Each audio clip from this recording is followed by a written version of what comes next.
On a Sunday, in the mountains of Mexico, the government hunted a man with helicopters and missiles. 86 years earlier, the same country tried to undercut traffickers with a doctor, a marching band, and a glass vial of measured morphine. One path chose force, the other chose deregulation. And here is the question no one asks out loud.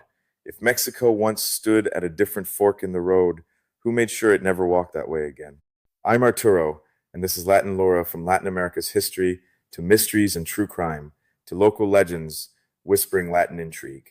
Every tale is verified in archives before it reaches your headphones. Hit subscribe, fresh revelations drop every week, ready for your next campfire debate. A glass vial is supposed to mean control, measured liquid, a clean label, a state that can count doses instead of bodies. But Mexico keeps placing that vial beside another instrument, louder and heavier, the rifle, the roadblock, the rotor blade. On a Sunday in late February of 2026, the mountains of Jalisco near Tapalpa became the stage for a hunt that ended with the government declaring Nemesio Rubeno Ceguera Cervantes dead after a firefight. By afternoon, the country shook anyway, as if the earth itself refused closure. That Sunday is vivid framing, not the center. The center is older, quieter, and stranger. Mexico once tried an alternative drug policy built around legal dispensaries, controlled supply, and medical supervision. It was brief, it was ambitious, it was public. Then it was shuttered, and the official explanation blurred into vagueness, the kind that lets a nation forget without admitting it is forgetting. The central mystery is simple and uncomfortable. Why does Mexico keep returning to war when the record shows it once tried another path and what vanished in between? The modern frame moves fast, as modern power does. A Predator drone at about 20,000 feet over Colima, Nayarit, and Jalisco. A location is narrowed. A pre-dawn helicopter drop of more than a dozen special forces. An operation involving 6 planes, including warplanes capable of carrying missiles. A firefight, a flight into the woods, an extraction, a death in transport, with even the destination split in the record. Then retaliation across at least 13 states. Blocked highways, burning vehicles, fires at supermarkets and banks, routines ripped open. Control, now, looks like speed. But the glass vial keeps haunting the scene, because control once meant something else. It once meant a clinic door that opened in daylight, a measured dose recorded on paper, a line of people treated as patients rather than fugitives. In Mexico City, March 9th, 1940, Calle Sevilla, in Colonia, Juárez, cameras gathered in a courtyard and an army band played joyful songs while doctors opened the first state-run morphine dispensary for drug addicts. The vial sat at the center of the scene like a promise. Quality morphine at nominal prices distributed through medical channels, not alleyways. Colonia Juárez was not a random address pulled from a map. Calle Sevilla ran through a socially mixed district undergoing commercial expansion. In this corridor, respectable facades and nightlife brushed shoulders, where cafes, small pharmacies, and the city's moral anxieties shared the same sidewalks. Peer-reviewed reconstructions describe it as a place long associated with prostitution and police attention, with surveillance and reform campaigns already hanging in the air.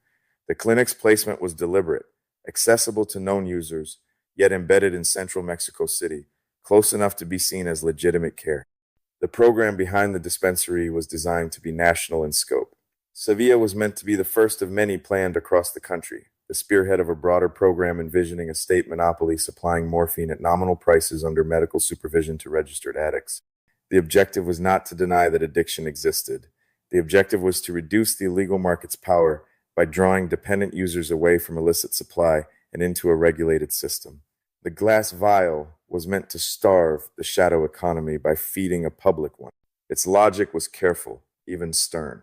Registration required identity documentation and medical evaluation. Doses were not tossed out like candy or handed over without structure. Inspection reports and administrative summaries describe strict rationing protocols, individually titrated doses, often daily, under physician supervision. The intent was not indefinite maintenance as a permanent state. The intent was gradual stabilization and, where possible, gradual detoxification. But the timeline was so short that long-term outcomes could not be measured the way reformers hoped. The experiment ended before it could answer its own questions. The demand for the program was immediate. Administrative summaries cited in scholarship indicate several hundred people registered in the first months, with archival reconstructions pushing the number into the high hundreds, sometimes described as roughly 800 to 1,000 during the brief lifespan. Those numbers do not prove success. They prove hunger. A population punitive models did not reach, now showing up when the state offered something other than confinement or punishment. The glass vial did not create dependency. It made dependency visible, and visibility is its own political event. That visibility became literal. Reports indicate that by late spring 1940, daily attendance sometimes exceeded 300. 300 bodies a day near Sevilla, daily rhythms forming around a clinic door. The system strained staffing and pharmaceutical reserves. The line itself became a symbol that could be read in opposite ways: a public health victory in motion or a public nuisance swelling. When a policy becomes a street scene, it stops being only policy. It becomes a neighborhood's identity, a city's rumor, a government's vulnerability. The congregation near Sevilla intensified local anxieties. Some merchants petitioned municipal authorities, claiming the area had become stigmatized even when crime did not demonstrably increase. That is one of the script's quieter ironies. The fear was not always rooted in measurable harm, but in what the line suggested. The glass vial brought people who had lived in shadows into daylight, and daylight is not always forgiving. In the public imagination, addiction is contagious, even when the medicine is controlled. The clinic did not only treat bodies, it challenged the city's sense of itself. This experiment emerged from domestic psychiatric reform, revolutionary public health ideals, and frustration with punitive enforcement. It was shaped by psychiatrist Dr. Leopoldo Salazar Viniegra, whose memoranda in 1938 argued that addiction, or in the period's language, toxicomania, should be treated as a medical condition rather than a criminal vice. By early 1940, regulatory decrees authorized controlled dispensation of morphine and heroin to registered addicts. The glass vial became law. But law is never only ink. It is the coalition that stands behind the ink. Mexico did not stand as one. Internally, the program revealed sharp fractures within governance. Salazar and younger psychiatrists framed addiction as chronic and treatable. Older medical factions and security bureaucrats saw the dispensary as institutional overreach. Some worried about diversion, others worried about what the policy symbolized: an assertion of Mexican autonomy in a domain shaped by US-driven norms. Some officials viewed it as too visible, too porous, too radical. The clinic was not only about medicine, it was a flag planted in contested ground. Newspapers mirrored this split and then sharpened it. Early coverage framed the program as scientific and humane, aligned with Cardenas-era social medicine and modernization. The clinic was portrayed as a regulated framework, replacing criminalization with medical oversight. But as the internal ministries began distancing themselves and foreign backlash loomed, the tone hardened. Conservative outlets began portraying the cues as proof that the state had become a supplier rather than a regulator. The same glass vial, once framed as scientific control, was reframed as state distribution. Then a subtle pivot arrived, and it mattered. As pressure intensified and closure approached, headlines increasingly referenced international conflict and supply crises. The blame shifted in tone. Instead of declaring the clinic a domestic policy failure, coverage began treating the crisis as a diplomatic complication and a material scarcity. That rhetorical move mattered because it gave the government a face-saving narrative: closure as externally constrained rather than ideologically reversed. The glass vial became a hostage object in public storytelling, not a symbol of reform abandoned by choice. International pressure was the decisive weight on the scale. In Washington, Harry Anslinger, head of the Federal Bureau of Narcotics, viewed maintenance approaches as incompatible with the abstentionist doctrine. U.S. communications emphasized treaty noncompliance and warned that continued noncompliance risked Mexico becoming a source of diversion, undermining hemispheric control. This language fit a broader strategy in the late 1930s: enforce uniformity by treating alternative models as threats to the entire regime.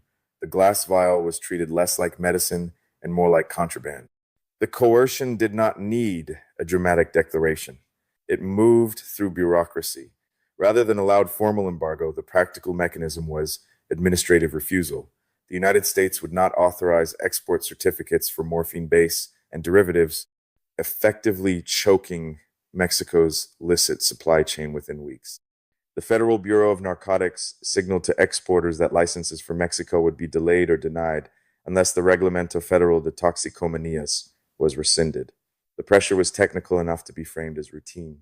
But routine can still be strangulation. The global context amplified the squeeze's power. The war in Europe disrupted pharmaceutical production and shipping. European suppliers faltered. Mexico's dependency on United States production deepened. Chemical precursors and illicit shipments moved through channels Washington could influence. Newspapers recorded shortages of morphine and other drugs tied to war. In that environment, time became a weapon. The state could not wait out an administrative chokehold when hospitals needed supplies. The glass vial became a countdown timer. The timeline of pressure crystallizes between April 1938 and July 1940. Inquiry delegations in April 1938. Memoranda in 1939 alleging diversion through the clinic. Diplomatic warnings about administrative suspension. Reduced shipments by early 1940. And then the decisive act. On July 3rd, 1940, Mexico suspended the reform for an indefinite period. 10 days later, the Calle Sevilla dispensary closed. The band stopped playing. The glass vial vanished from public policy as if it had been a bad dream. What makes this episode haunting is not certainty. It is the way the unknown was manufactured. We cannot know what would have happened if the dispensaries had spread nationwide as planned. We cannot know whether controlled supply would have undercut traffickers' profits over the years, or whether corruption and diversion would have eaten the system from within. We cannot know whether gradual detoxification worked broadly or selectively. The short timeline prevented long-term outcome measurement. The experiment was cut short, and the cut shortens memory. The end also carried personal consequences that functioned as an institutional lesson. After suspension, Salazar remained professionally active in psychiatry but was politically marginalized and removed from influential posts, and effectively excluded from further policymaking. His medical framing of addiction survived intellectually, resurfacing intermittently in harm reduction debates, even as prohibitionist orthodoxy hardened internationally during World War II. That kind of survival is ghostly. The idea lives, but it lives without power. The glass vial becomes a concept rather than a tool. Meanwhile, the policy arc inside Mexico tightened toward punishment. In the fall of 1942, the Bureau of Narcotics and the State Department threatened again to embargo Mexico if authorities did not end poppy planting in the Sinaloa highlands. The same year, a medical embargo was placed on Chile for starting a similar program. These were not isolated incidents, they were signals. The message to the region was clear. Experimentation invites sanctions. The safest way to survive diplomatically was to be more prohibitionist than the one enforcing prohibition. By 1945, Mexico's internal response had hardened into law that bypassed due process. A decree by President Manuel Avila Camacho made it possible to ship suspected traffickers and drug addicts to the federal prison on the Islas Marias, about 60 miles off the coast of Nayarit, without passing through a court of law. In 5 years, Mexico moved from outpatient treatment to carceral exile. The state replaced the glass vial with a removal. The fork in the road narrowed into a single lane. Now briefly, return to the modern frame. Not to let it take over, but to see how the older story illuminates it. In 2026, control was again shaped by cross-border pressure and cooperation. A cartel leader described as elusive, protected by advanced security systems, scramblers, hackers, drones, and landmines was located and struck by an operation built on surveillance and force.